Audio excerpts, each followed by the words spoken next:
This is Neural Newscast. The essential stories for June 25th, 2026. From Neural Newscast, I'm Noah Feldman. And I'm Evelyn Hartwell. We begin in northern Venezuela, where a humanitarian crisis is unfolding following two massive earthquakes late yesterday. At least 164 people are dead, and nearly 1,000 more are injured. The quakes, measuring 7.2 and 7.5, struck less than a minute apart. The tremors were centered near Caracas and the state of La Guaira, where acting President Delcy Rodríguez has declared a state of emergency. Residents describe buildings collapsing into clouds of dust, leaving hundreds homeless as they wait in public squares for assistance. Rescue workers are currently searching the wreckage of high-rises in the Palos Grandes district, where voices have been heard calling for help. Infrastructure damage is severe, with widespread power and internet outages hindering the flow of information from isolated coastal areas. President Trump has ordered United States agencies to prepare an immediate response. The State Department has mobilized a disaster assistance task force and search and rescue teams to provide medical and humanitarian supplies as aftershocks continue. The United States Geological Survey warns the death toll could rise significantly as more remote locations are reached.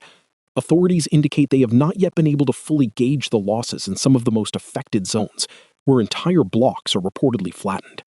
While emergency teams focus on Venezuela, the geopolitical landscape remains centered on Ukraine following the G7 summit in France.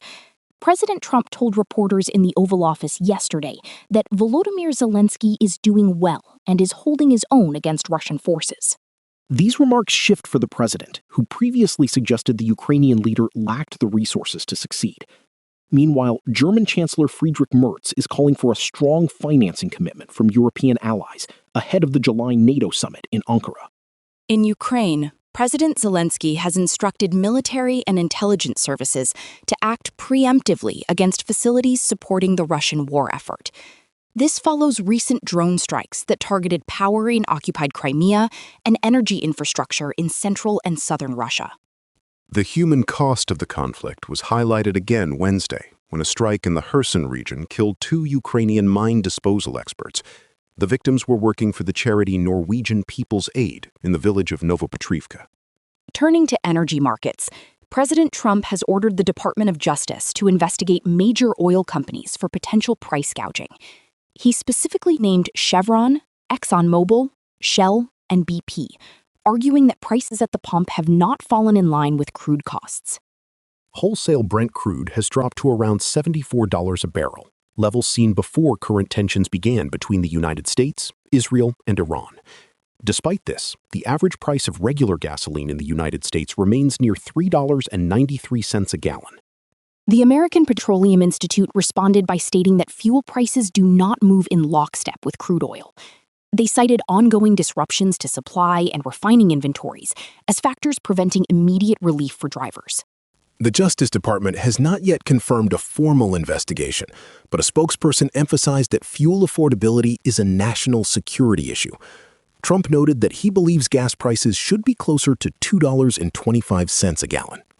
Next, the Vatican is facing a growing crisis as a far-right Catholic sect prepares to ordain 4 new bishops on July 1st. The Society of St. Pius X is moving forward with these ordinations in Switzerland, despite warnings of immediate excommunication from Pope Leo. The Society has a significant presence in the United States and France, and has long opposed the liberalizing reforms of the Second Vatican Council. Pope Leo recently appealed for communion within the Church, but stated the papacy must move forward if the sect chooses schism. The group maintains the ordinations are a matter of practical necessity. However, historians note that the last time the sect ordained bishops without authorization in 1988, it led to decades of stalled negotiations and excommunications. Tensions are high in the United States, where some conservative Catholics have shown an increasing willingness to disagree with the Vatican. The sect has previously faced criticism for ties to extremist figures and for rejecting doctrines regarding religious freedom. Back in Washington, President Trump has canceled a planned signing of bipartisan legislation aimed at reducing housing costs. He stated he will not sign the bill until Congress approves the SAVE America Act, which implements strict voter ID requirements. The housing bill was designed to address the rising cost of living, a primary concern for many Americans. Analysts suggest the president is prioritizing his legislative agenda and voter integrity laws over immediate relief for the housing market. Republican lawmakers who hoped to present the housing victory to voters ahead of the midterms may now face a difficult path. This follows recent tensions between the White House and senators over foreign policy stances in the Middle East. The administration continues to focus on economic relief, but insists that voter integrity laws are a prerequisite for other legislation. The standoff is likely to continue as the Department of Justice handles the related oil investigation concurrently. Here is what else we are watching. On July 1st, we will see if the Society of St. Pius X proceeds with its bishop ordinations in Switzerland. The move would trigger automatic excommunication and mark a formal schism within the Catholic Church. We are also looking ahead to the NATO summit in Ankara, scheduled for July 7th.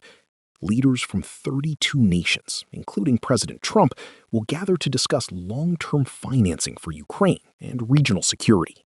Finally, the deadline for a compromise on the United States housing bill is approaching as Congress debates the Save America Act. Lawmakers are under pressure to resolve the impasse before the summer recess begins. That is the briefing for today. I'm Noah Feldman.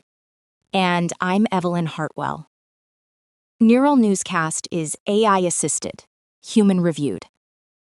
View our AI transparency policy at neuralnewscast.com.